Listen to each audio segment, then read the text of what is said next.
Un geste fatigant répété plusieurs fois par jour pour ces habitants des Bogo.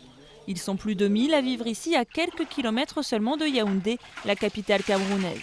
Et seulement 3 puits pour les approvisionner en eau, une eau même pas potable. Nous souffrons pour avoir de l'eau.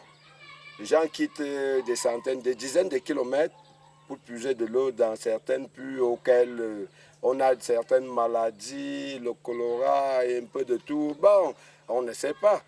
À Yaoundé, les habitants sont un peu plus chanceux. La plupart des quartiers sont équipés d'arrivées d'eau fournies par la Société nationale des eaux.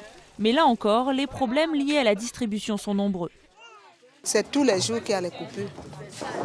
Une semaine, on fait 2 jours, il n'y a pas l'eau. Parfois, ça coule petit. Parfois, tu vois, ça sort sale. Surtout comme c'est la saison, c'est grave pour l'eau.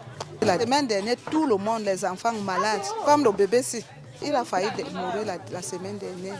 Une situation somme toute banale au Cameroun. L'Office national de la statistique estime que près de 80% de la population n'a pas accès à l'eau potable. À Douala, première ville du pays avec officiellement 2 millions d'habitants, la situation est plus dramatique. De nombreux quartiers populaires sont sortis de terre de manière anarchique.